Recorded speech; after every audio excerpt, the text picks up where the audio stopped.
Hello there. Welcome to SAT and ACT Scores Still Matter. I'm Nick Stanley, the CEO of Test Prep Gurus, and today we're going to examine the college admissions process, emerging trends, and how the SAT and ACT will or won't be used in the future. If you're the parent of a 9th grader, a 10th grader, an 11th grader, you've come to the right place. Because I'll be honest, in my 17 plus years of being involved in college admissions, this question has never been so important. So let's take a look. This past admissions cycle, a grand experiment was conducted by colleges across the country. Most colleges switched to test optional. Now, what that means is that students could submit an SAT or an ACT score if they chose to do so, and those scores were considered in the admissions process if the students submitted them. But students were not required to submit an SAT or an ACT score.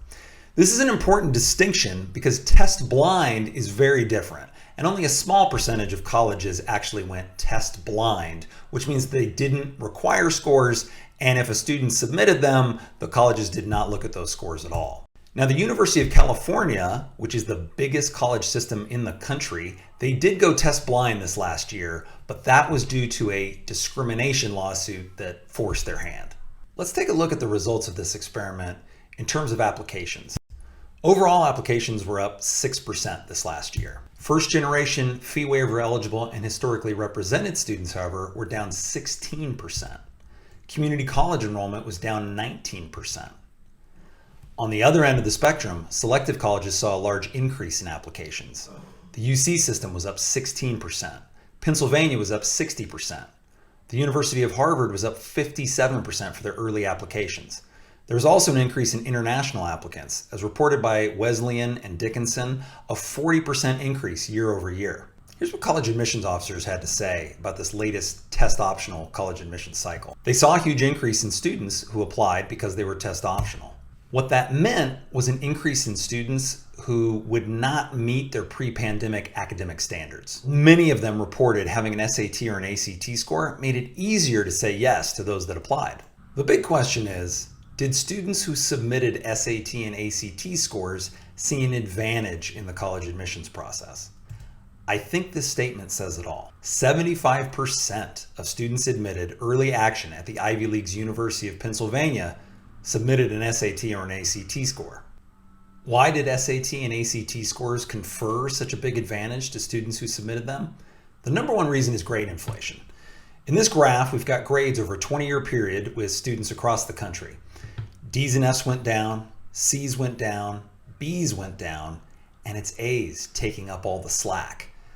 That's a real problem because when we have more and more students receiving more and more A's, it becomes that much more difficult to tell them apart from one another. It's interesting that no one on the college admissions side likes the SAT or the ACT. In fact, nobody on the high school side likes the SAT or the ACT. I don't like the SAT and the ACT. But I'm reminded of something Winston Churchill once said, which is that democracy is the worst form of government, except for all the others. I think the ACT and the SAT are like that, and that's what college admissions officers are seeing in its absence. The only thing worse than having to use those tests to determine who gets into selective colleges is not having them as a tool. I think every student out there knows that there are certain teachers where it's easier to get an A than others. They probably know certain high schools where it's easier to get A's than others. Well, now imagine you're a college admissions officer at a selective college. You're looking at tens of thousands of applications. You've got GPAs from all kinds of different kids. You can imagine how useful it would be to have one common yardstick for all those students. It makes the process more fair, it makes it more equitable, and it makes it more transparent. Isn't that what we all want? Here's what I expect for the future. Test optional is very likely here to stay. Why wouldn't it be? Colleges have seen an increase in applications. They receive a fee for every application that's sent. Increased applications mean their selectivity percentage went down. That makes them look more desirable to prospective applicants. What does it mean for students that are applying? Here's the phrase I want you to become very familiar with.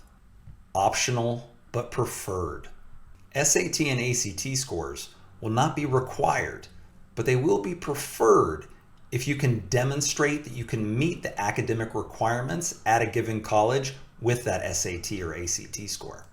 So here's what we recommend going forward. Choose SAT or ACT based on mock tests. And in just a minute here, I'm going to put a link up on the screen where you can take a free mock SAT or ACT exam to help you make that decision. Step 2, prepare for the SAT or the ACT like you would have before, whether that's one-on-one with a private instructor, in a classroom course, or doing self-prep with free resources online. Then you're going to take the test 2 or 3 times, or as many as you can given your particular circumstances. There are no good or bad SAT scores. These tests are not a measure of your intelligence or your capacity for the future. They're simply measurements of verbal and mathematical fundamentals. And that means you can prepare for them, you can study for them, and you're in control of your destiny when it comes to this part of the college admissions process. There are no good or bad scores. There are only scores that are going to help you reach your goals for the future.